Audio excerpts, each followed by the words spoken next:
Welcome to the 2020 Portland Horror Film Festival Awards Ceremony. Thanks for being a part of the first all-horror film festival in the country to stream right into your living room. Courtesy of Portland Horror Film Festival, the fine folk at the Hollywood Theater, and the coronavirus, to offer relief to both filmmakers and the community of horror fans during this strange and isolating time. We showed you over 60 independent short and feature films of horror. And you joined us for live Q&As with 94 filmmakers from 48 of those movies. And don't forget about the casual chats with the horror icons Greg Hale, Brian Usna, and John Penny. We hope you had a great time. Compared to some festivals, we give relatively few awards because we believe each award is more meaningful if we don't give out dozens of participation awards. Plus, we take our difficult job of curation very seriously, so we consider all 65 of the films we played to be the absolute best independent horror and each to be award-worthy in its own right. Every year, we hold a contest for the best bumper. Those are those little under 1 minute films that play at the beginning of some shorts blocks. And the winner is Criss, directed by Matthew Robinson.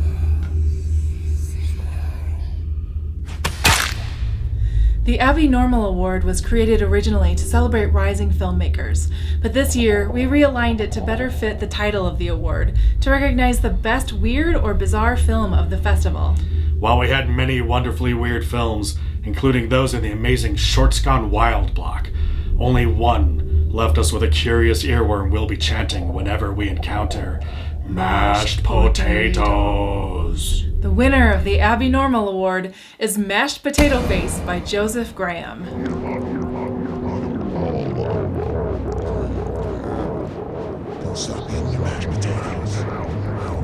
And now, for our coveted Horde Award. This is our Audience Choice Award, and hundreds of you cast your ballots to rate each of the films we showcased. Unlike some elections, there's no pesky electoral college here. Your votes are the ones that matter. We've crunched the numbers, and your votes nominated 4 top films from the festival.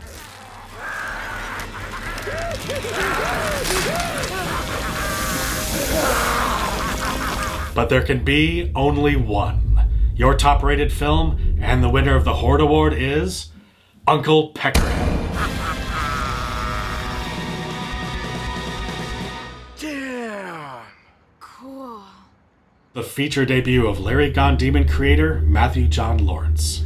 Next up is the Funny Bone Award. For this one, we look for films that are not only hilarious, but which also have a refined horror aesthetic. There were so many great choices this year, including the gig work nightmare Waffle, the menacing fart joke Inflatio, and the quirky revenge fantasy Make-A-Wish. But ultimately, we settled on one that not only made us laugh out loud, but also paid homage to some of our favorite giallo and serial killer movies. The winner is Lonely Hearts, directed by Dennis Kalo and co-written by Bethany Watson. Every year, we ask an icon of the horror community to be our bloody judge and select their favorite short film of the fest. In the past, you've heard from Richard Stanley, Brian Usna, Greg Hale, and Heather Langenkamp. This year, our bloody judge is the prolific Brian Trenchard Smith, director of classics like Dead End Drive-In, Night of the Demons 2, Kung Fu Killers, and Leprechaun in Space. I'm Brian Trenchard Smith, your bloody judge. I've been called a bloody this and a bloody that quite a few times in my life, but never before a bloody judge. So I appreciate the promotion. I'm also partial to the sight of blood on the screen, as several of my movies would indicate. My criterion as a judge is originality of concept balanced against skill of execution. To pick the best has been hard because the standard has been high. There are 4 contenders that deserve special mention.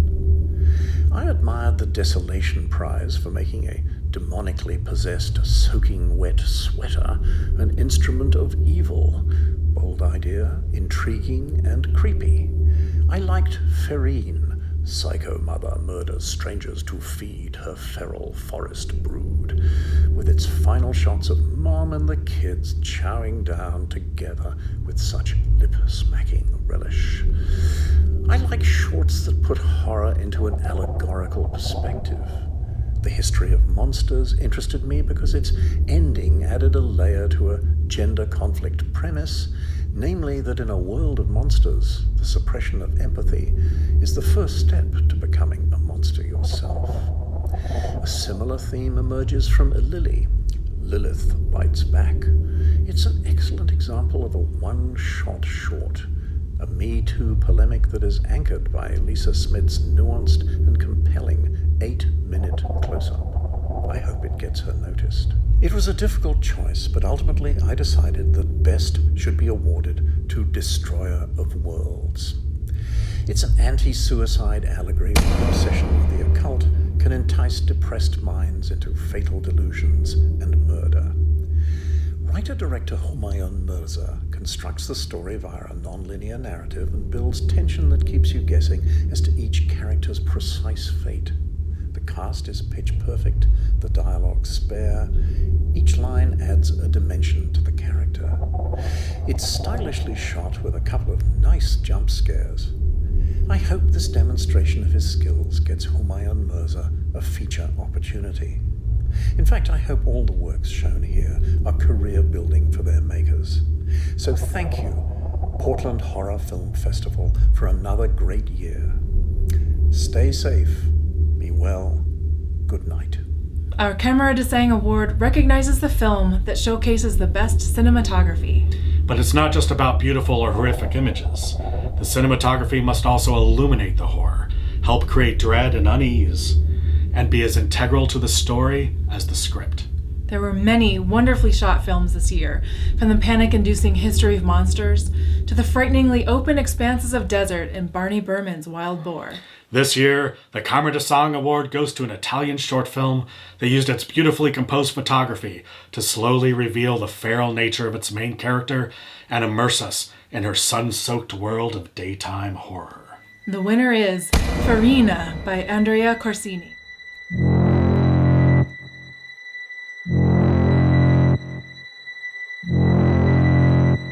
The Masquerade Award celebrates the most profoundly horror-struck or brutally delicious performance of the festival. Anyone can scream, but we look for complex performances that encompass a wide range of human emotion and fill us with the sense of terror that we see on screen. Highlights included Shalita Boxey in Knock Knock, Lisa Smith in Lily, Augie Duke in Wild Boar, and Philip Andre Botello in Sunset on the River Styx. This year, however, it was hard to beat the refined physicality, sometimes humorous, widely emotional, and utterly punishing performance of Alana Elmer in Making Monsters. Motherfucker. I'm gonna get the power on. The Men de Gloire Award is given to the film that mesmerizes us with its use of horror to drive home a compelling or meaningful message. From the brilliant Knock Knock to the chilling Odd Girl and the highly cerebral rumination on immortality in Sunset on the River Styx, the contenders in this category were fierce. The Men de Gloire Award goes to the beautifully shot, hauntingly monstrous Attachment by Polish filmmaker Kasio Babich.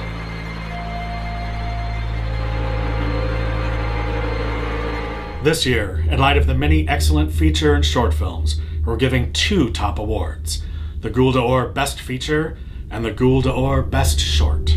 With so many amazing short horrors this year, from the delightful Waffle to the grim Teething, and from the haunting The Desolation Prize to the fantastic epic The Haunted Swordsman, the competition was incredibly varied, with the highest quality films spanning multiple genres of horror. The Ghoul d'Or Best Short Film goes to a film that exploits our fear of isolation, questions our ability to trust in humanity, and pushes us face to face with the chilling decision to sacrifice another to ensure our own survival. The winner is The History of Monsters by Juan Pablo Arias Munoz. But then it turned out that he wasn't my friend.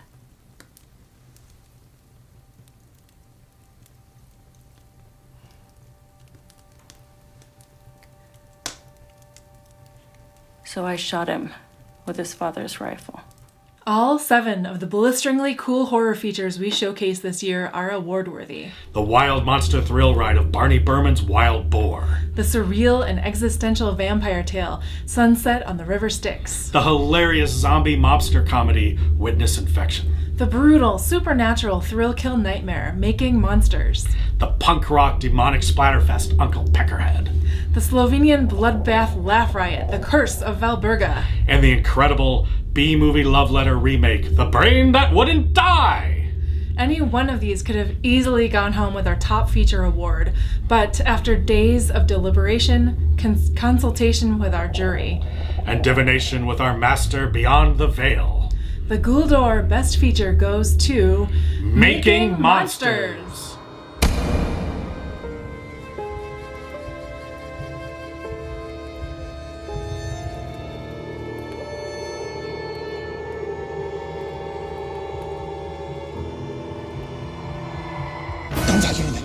Jesus. What?